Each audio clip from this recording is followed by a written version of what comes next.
Não, você não leu errado. O filme, com a pontuação de apenas 15% no Rotten Tomatoes, se torna pela segunda semana seguida o filme mais assistido de toda a plataforma Netflix. Não, isso não é uma brincadeira. Quer saber mais? Vai ter que assistir.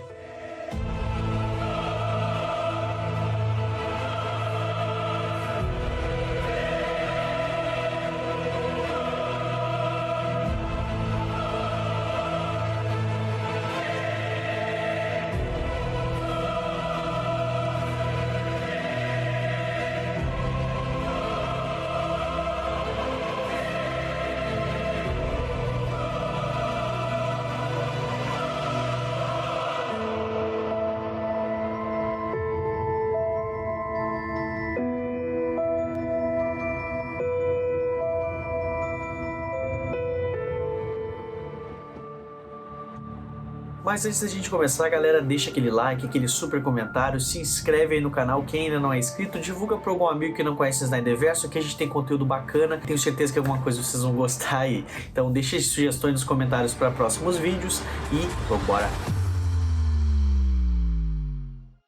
Salve, galera, aqui é o Alice e você está no Snyderverse e exatamente... Todo mundo aqui sabe que tem diversos filmes que dividem opiniões tanto do público quanto da crítica.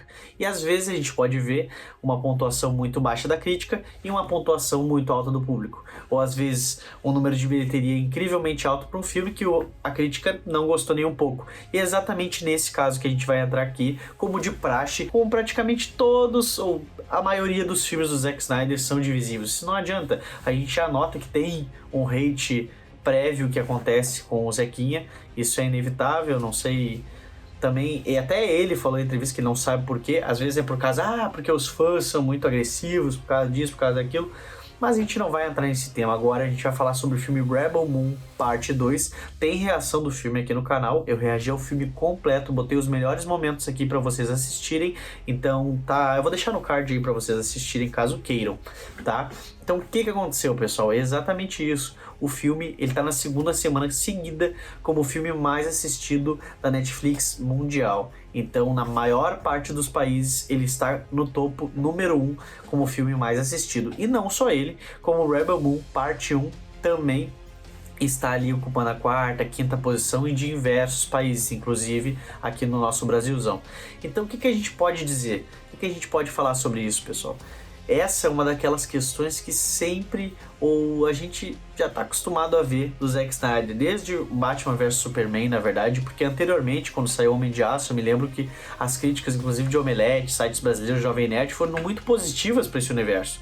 Com poucas questões, assim, ó, o filme dando nota 4 ovos pro filme do Homem de Aço, foi quando realmente saiu Batman vs Superman, que explodiu a bolha, assim, saiu um pouco da bolha dos super-heróis, que aí começou esse hate meio que excessivo no Zack Snyder. Inclusive, quando saiu a versão Ultimate de Batman vs Superman, muitos críticos dos Estados Unidos pediram desculpas para o Zack Snyder publicamente por terem criticado o filme, que na verdade saiu toda aquela reviravolta que na verdade a Warner, acho que 2 semanas antes de sair Batman vs Superman, cortou diversos pontos-chave do filme, ou seja, cortou 35 minutos, se eu não me engano, do filme, e isso cortou praticamente toda a inspiração do que fez com que o Lex realizasse aquele plano para culpar o Superman. Então, todos os pontos lá da África, tudo que aconteceu desde o início do filme, até a explosão no Capitólio, toda a raiva que ele fez o Batman manter do Superman, mandando cartas para ele, até pro Wallace, que é aquele cara da cadeira de rodas, ele também recebe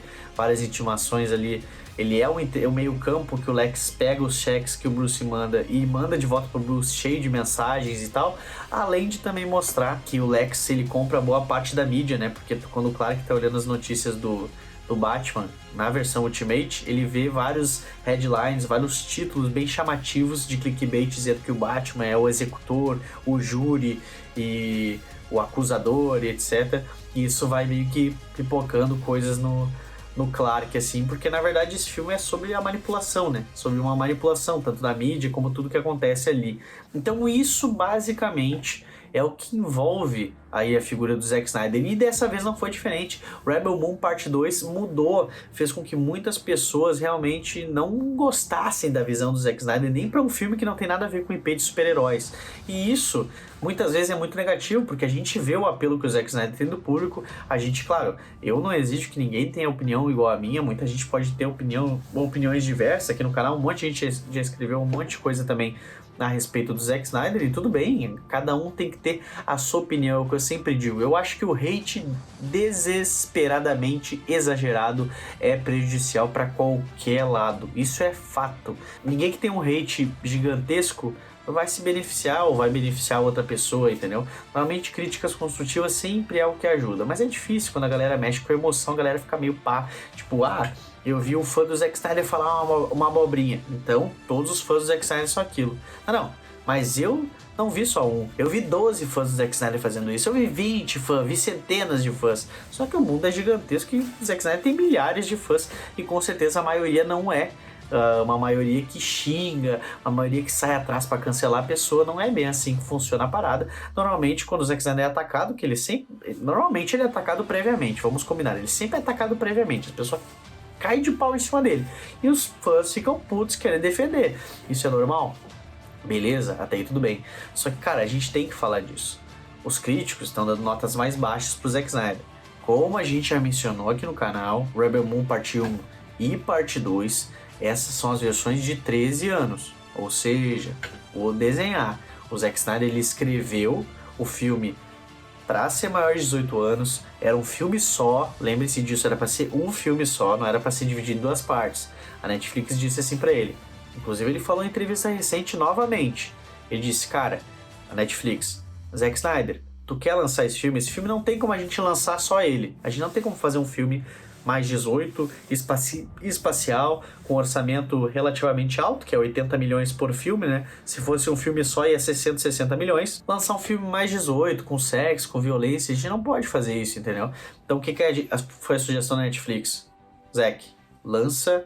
Quer dividir o filme? Não, vamos dividir o filme em dois? É melhor dividir o filme em dois. Beleza, dividir um filme em dois. Segunda coisa, preciso que você faça um corte de 13 anos para as duas partes. E depois a gente deixa sem nenhuma nota de estúdio, sem nenhum isso não pode fazer, na tua versão de 18 anos. Então quando ele foi gravar o filme, ele foi gravar o script dele, que era o script para a versão de 18 anos que vai sair em agosto, setembro ali. Então esses foram os filmes gravados para aquelas versões. Mas na mesa de edição, onde tudo se faz, ele fez esses cortes de 13 anos com as notas da Netflix do que queria ou que não queria que aparecesse. Então foi um filme, não de estúdio, não diria de estúdio, né? Mas essas versões são versões mais comerciais, entre aspas, porque são para todos os públicos, mais de 13 anos, né? O mínimo é 13 anos para assistir esse filme. Claro que a gente tem muito mais gente mais jovem que assiste, mas a classificação indicativa ficou 13 anos. Então, com isso, ele ganhou a oportunidade de lançar as versões mais 18 anos lá em agosto. Então foi esse o trato que foi feito. Eu entendo todas as críticas aí dos pessoal dizendo que tem muito slow motion, e etc e tal. Inclusive, teve um usuário no Twitter que levantou uma teoria bem interessante de que muita coisa a gente sabe que foi tirada dos filmes, né? A gente sabe que a gente vai ver só na versão mais 18, como toda a trajetória do Jimmy, a história da Cara adolescente, todo o backstory dela crescendo, até ela se tornar... Vai ser gigantesco, vai ser muito grande, entendeu? Então ele disse, uma teoria que eu também acredito que seja, que teve muito mais slow motion que o normal, para preencher essa lacuna de 2 horas. O filme tinha que ter 2 horas fixas. Se não tivesse tanto desse slow motion, não que tenha muito assim, mas se não tivesse um pouco mais de slow motion, poderia ser que o filme não batesse as 2 horas que a Netflix colocou e ele teria que botar mais cenas do que sairiam no corte dele. Por isso também que ele fala que o corte dele de diretor vai ser um outro universo. Não porque ele tá agora fazendo multiverso, não é isso que ele tá fazendo. Mas o que ele quer dizer é que vai ter muita coisa diferente, o negócio vai ser completamente diferente. Tanto que as pessoas que já assistiram o corte do diretor falaram que é uma diferença maior que o Liga da Justiça do Joss Whedon para o Snyder Cut. Isso que Liga da Justiça do Joss Whedon para o Snyder Cut é uma diferença absurda. E vai ser mais. ainda do que isso. Até porque a gente sabe que a maior parte das cenas que foram gravadas para a versão de 13 anos foram gravadas em 2 takes. Então tem a versão normal e eles fizeram um corte para a versão de 13 anos, reduzindo as falas, reduzindo um plot para ficar desse tamanho para caber na versão de 13 anos. Então tem muita coisa que foi modificada. Mas um fato que a gente não pode negar, cara, Rebel Moon é um sucesso comercial da Netflix. Isso é impossível de negar. É impossível de negar, cara. Não tem como, entendeu? Qualquer filme que fique mais de 2 semanas em top 1 mundial da Netflix é um sucesso. Não tem como o filme se manter top 1 mundial e não ser um sucesso, cara.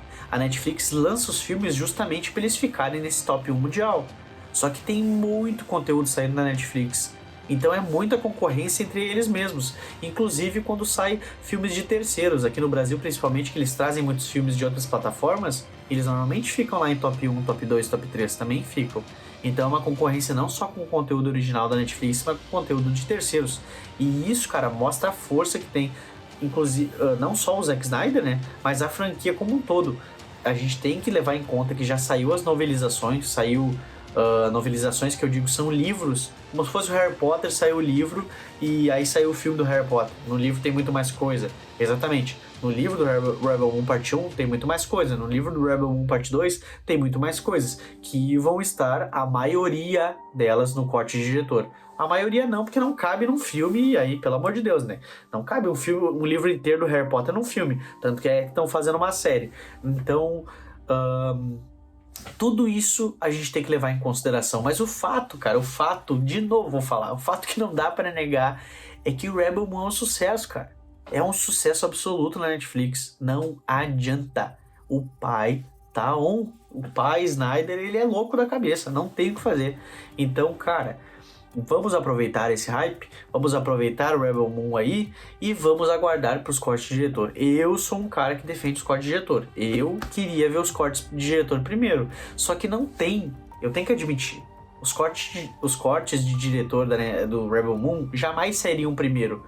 A Netflix ou qualquer streaming jamais aprovaria, quer dizer, não sei, né? Mas a Netflix não aprovaria esse filme sair assim primeiro. Então, a condição deles foi essa: lança os cortes de 13, depois lança o teu. Zack Snyder aceitou.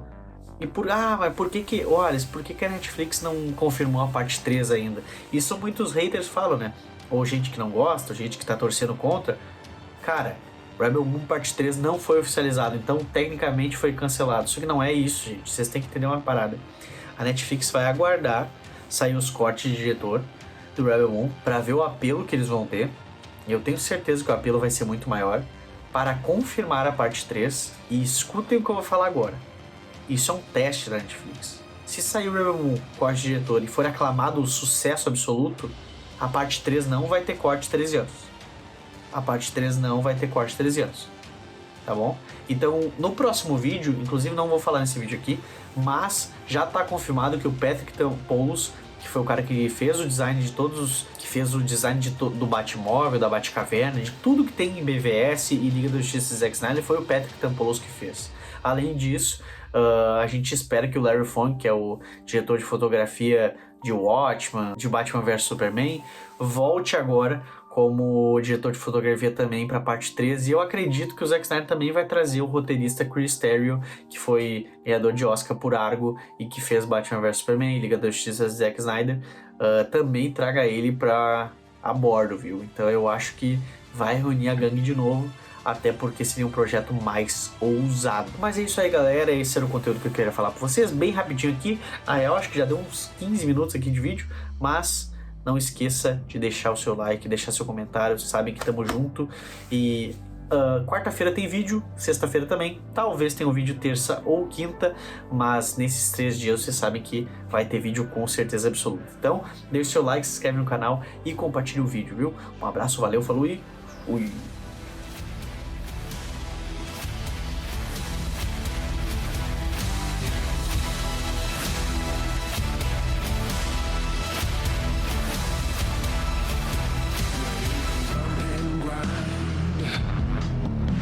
It's good for your mind.